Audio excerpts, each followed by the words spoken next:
गीता ऐसा ग्रंथ है जिसने जीवन को भली भांति सिखाती है। भगवान श्री कृष्ण के मुखारविंद से निसृत वाणी ही गीता है। जब कभी गीता पाठ करो तो कहाँ गई? जब कभी गीता पाठ करो तो उच्चारण करते समय, सुनते समय यह अनुभूति होनी चाहिए कि भगवान कृष्ण ने ही इसे गाया है। भगवान कृष्ण ने जिन शब्दों को, जिन गीता के श्लोकों को गाया है, वही गीता हम तो साथ में लेके चलते हैं। देखिए मेरी झोली में हर वक्त गीता जी रहती है, आप सब लोग भी साथ में रखा करो। यह तो संविधान है वैदिक सनातन धर्मावलंबियों के लिए, यह सबसे बड़ी संविधान है। क्या करना, क्या नहीं करना, नीति क्या है, शास्त्र क्या है और जीवन जीने की पद्धति, सब कुछ इसमें बताया गया। इतनी छोटी सी पुस्तक देखिए। तो भगवत गीता हम निरंतर श्रवण करें, इससे जीवन में बहुत बड़ी कृपा प्राप्त होती है। देखिए एक श्लोक हम निकालते हैं, कोई श्लोक भगवत गीता में से, उसी श्लोक का चर्चा करेंगे, बीच में से कोई भी निकल जाए। सर्वभूते सर्वभूत स्थितम यो माम भजत्येकत्वमास्थितः सर्वथा वर्तमानोऽपि स योगी मयि वर्तते। भगवत गीता 6वें अध्याय का 31वां श्लोक। देखिए आपके यहाँ यही श्लोक निकला है। इसका भाव क्या है आपको मैं बता करके आगे बढ़ूंगा आज, क्योंकि आज गीता जयंती है और एकादशी भी है। इसका अर्थ ये होता है कि योगी कौन है, योगी किसे कहा जाता है। तो भगवान कहते हैं जो सब प्राणियों के भीतर मुझे दर्शन करता है। हर प्राणियों में, मंदिर में ही केवल नहीं, हर व्यक्तियों में, हर जीव में जो मेरा दर्शन करता है वह क्या है? वही ज्ञानी है और वही योगी है। योगी बनने के लिए सब में भगवान के दर्शन की आवश्यकता है। यदि सब में भगवान दिख जाए तो शायद जीवन में कभी ईर्ष्या, डाहा, वैमनस्यता और किसी के प्रति द्रोह हो ही नहीं, है कि नहीं? यदि सब में भगवान दिख जाए तो किसी के ऊपर क्रोध भी आ जाता है तो झट से हम याद करेंगे अरे इनकी, इसके भीतर भी भगवान ही तो है। इसको अपशब्द बोलने का अर्थ है कि हम ठाकुर जी को गलत बोल रहे हैं। तो सब में भगवान दिखिए। हरि व्यापक सर्वत्र समाना प्रेमते प्रगट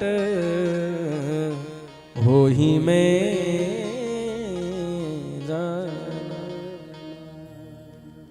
रिवर्ब ठीक है, थोड़ा ईगो भी दीजिएगा।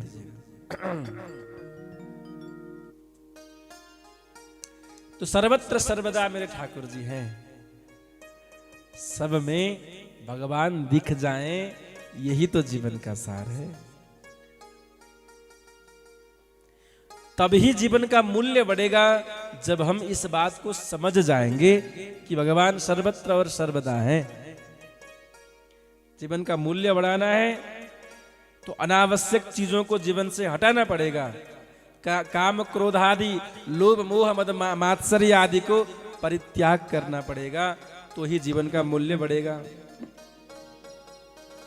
एक व्यक्ति ने 500 में एक पत्थर को खरीदा, मूर्तिकार था वो।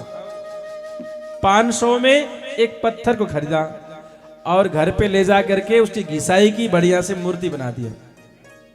जैसी मूर्ति बनी तो 500 के पत्थर का मूल्य हो गया 50,000। और जो पत्थर को बेचने वाला था 500 में, जिसने बेचा था, वो आके झगड़े कि भाई हमने 500 में दिया था, तुमने 50,000 कर लिया इसका मूल्य। तो कोई बात होती है क्या? उसने पूछा कि 500 से 50,000 मूल्य तुमने कैसे कराया? तो मूर्तिकार कहता मैंने कुछ किया नहीं, इसमें कुछ अनावश्यक वस्तुएं थी जिसको मैंने हटा दिया। इस पत्थर में से अनावश्यक चीज को मैंने हटा दिया तो मूर्ति बन गई। जैसी मूर्ति बन गई तो मूल्य 500 से 50,000 का मूल्य बन गया। जीवन को भी मूल्यवान बनाना है तो अनावश्यक वस्तुओं को परित्याग कर दीजिए। प्रेम से कहिए राधे राधे, राधे राधे, राधे राधे।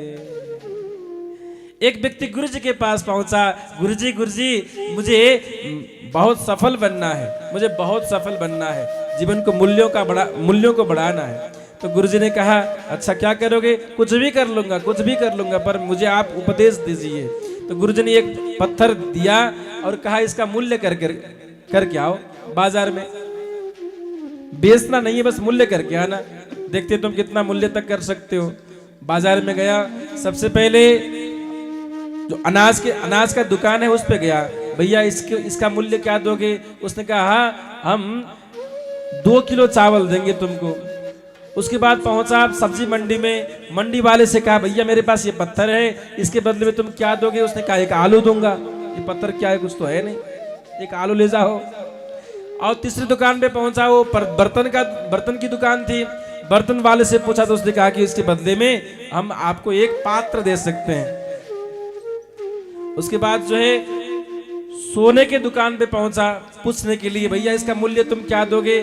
तो स्वर्ण दुकान वाला कहता है इसके बदले में मेरे दुकान पे जितने भी सोना है सब ले जाओ, ये पत्थर मुझे दे दो।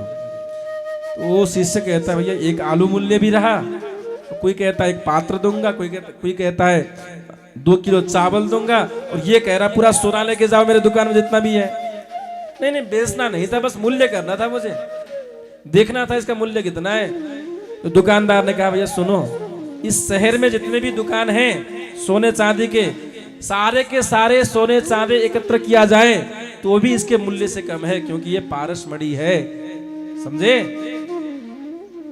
शिष्य ने कहा अच्छा भैया, लेके वापस आ गया। शिष्य ठीक ठाक था वो, आजकल के जैसे शिष्य होते तो शायद 9-2-11 हो जाते। लेके आ गया। गुरुजी ने कहा कुछ मूल्य किया?